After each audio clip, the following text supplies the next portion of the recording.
Hi, everyone, and welcome back to Be Productive. One of the best things that we can do as leaders and as business owners is to bring in a quality team of professionals to make sure that everything is dialed in and is going to be working at its highest and most optimal level. Some of the ways that we can do that is by partnering with virtual companies, not just virtual assistants, but virtual consultants and strategic partners.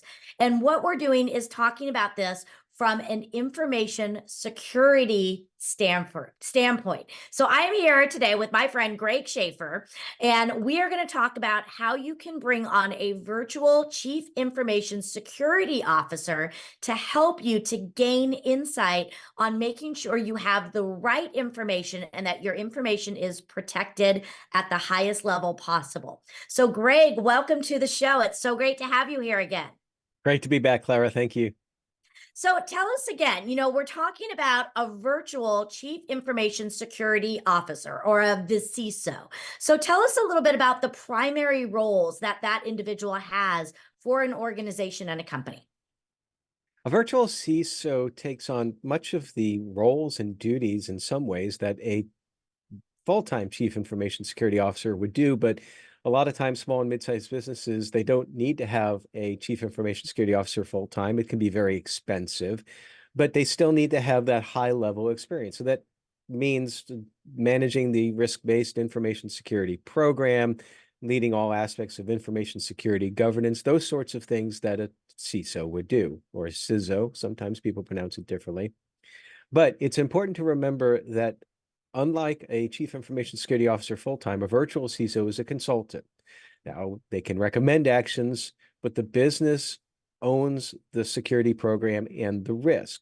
There's a difference that makes becoming an effective virtual CISO, because even if one has been a CISO, it can be difficult.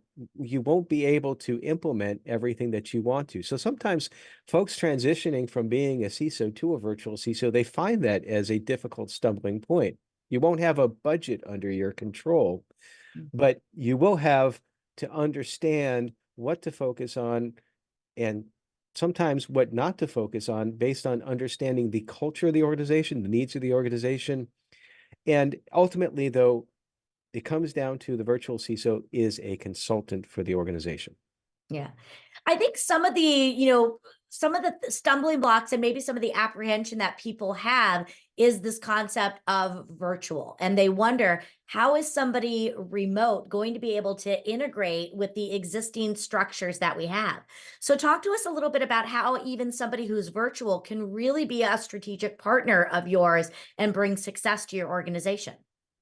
Well, I used to joke during COVID that we were virtual before virtual was cool. And it can happen. It is difficult without a doubt. If you're not, I'm one of those that I've always been in a job that has been in an office. I love the interaction of folks and understanding the culture that way. But I learned very early on that you can achieve a lot of that being virtual. Now, but there are some challenges that are more difficult to get over with regards to being in the organizational structure. And probably the most prevalent one is that the virtual CISO, most of the time, at least 50% of the time, it seems like that they report into or are working directly for the information technology group, which can be a problem with conflict of interest if it isn't managed properly.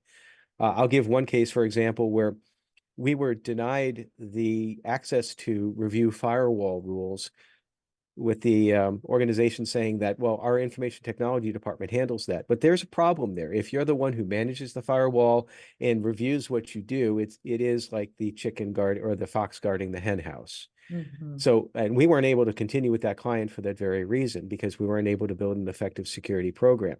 But again, within an organizational structure, you can manage those challenges successfully if you understand them and work towards them. But generally speaking, we don't say where we should be in the organizational structure. We say whatever works well for you all and to build your information security program. Right. I love it. So tell us a little bit more about some of the benefits and then also challenges of having, a virtual CISO.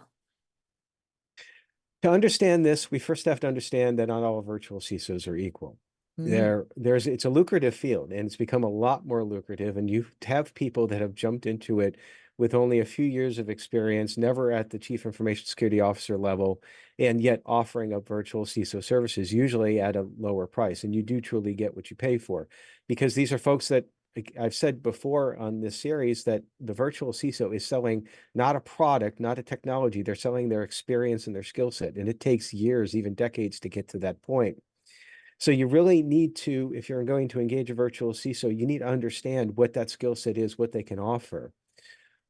Sometimes you'll have some managed security service providers that unfortunately will use the virtual CISO service as an inside sales vehicle. And what I mean by that is that if you have a virtual CISO from one of those providers, they might say that you have a particular gap here. Let's just say your monitoring solution isn't correct. Well, by the way, we offer one for sale. And you see how that works, where the virtual CISO may not be objective. Now, they can manage that.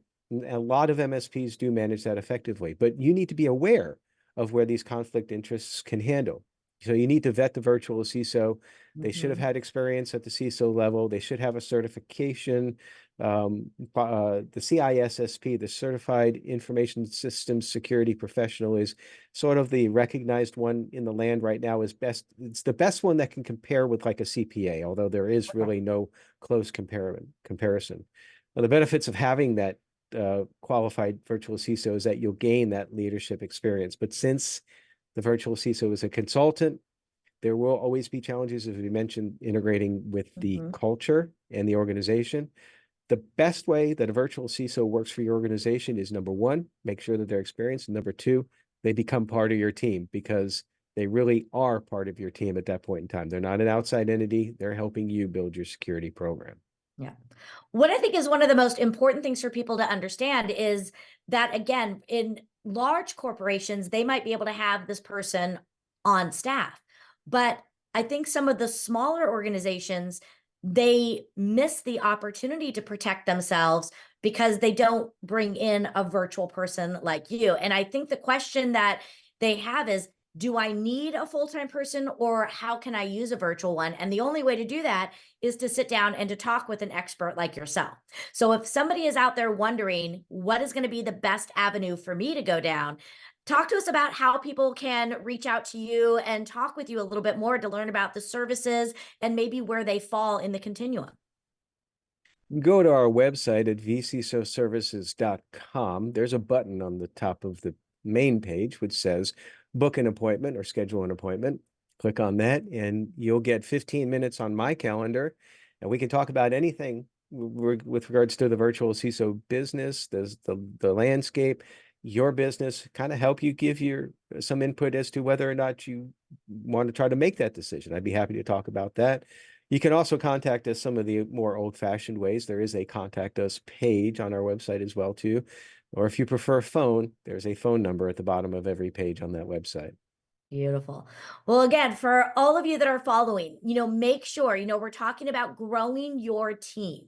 We are only as strong as our weakest link. So make sure all avenues of your business have an expert behind you, supporting you, whether they are in person or virtual. And in today's world, having these virtual professionals on your team are critical. So make sure that you are getting your information, you're getting your systems, and you're bringing experts like Greg into your circle. So stay tuned, because we'll be right back for more Be Productive.